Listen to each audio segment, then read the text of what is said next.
Bonjour, notre rendez-vous hebdomadaire de Thaïlande. Rien de bien nouveau, rien de bien important depuis une semaine. À partir de lundi, quelques assouplissements, je dirais.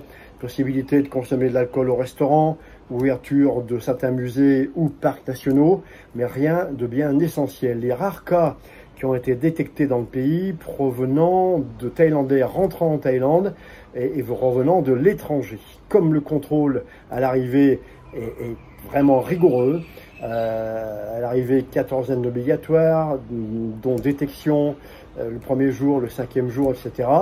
Ces quelques cas ont été isolés et on peut dire que la pandémie en Thaïlande est contrôlée. Mais le gouvernement, pour le moment, ne veut pas relâcher la pression. Il continue l'état d'urgence.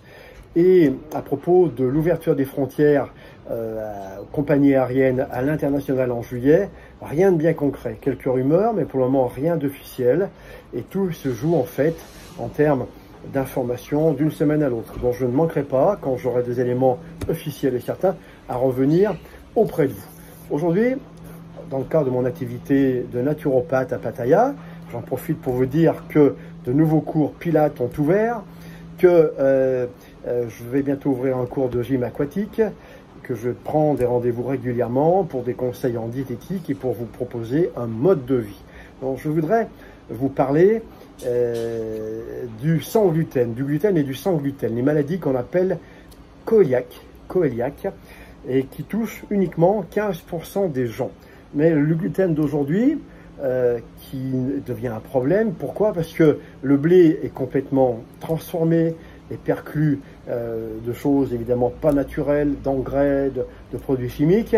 Et à l'arrivée, notre corps devient de plus en plus faible et cela génère des problèmes de perméabilité intestinale, des problèmes donc de digestion, des problèmes de gonflement, des migraines, un tas de problèmes collatéraux.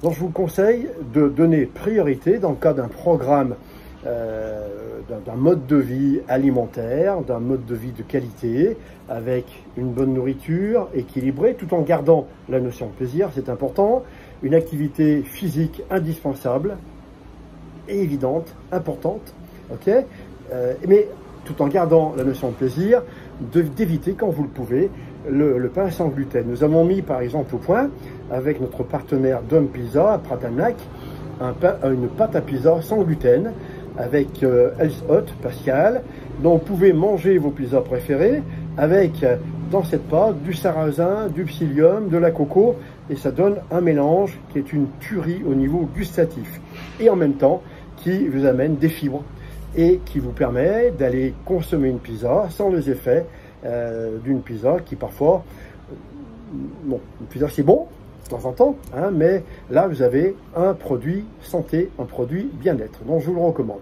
De même manière que je vous recommande donc d'éviter le sans gluten. Nous avons à la boutique Pratamnak comme Pattaya Klang un pain sans gluten qui est une tuerie. Vous n'irez plus aux toilettes de la même manière si vous consommez ce pain régulièrement, associé évidemment au kéfir, qui est un probiotique, je ne le dirai jamais assez, pour le prix d'un café quotidien intégré. Buvez tous les jours un kéfir. C'est un produit extraordinaire. Dans un petit flacon de kéfir, il y a 25 milliards de probiotiques. Une tuerie pour vos intestins et un bien-être incroyable.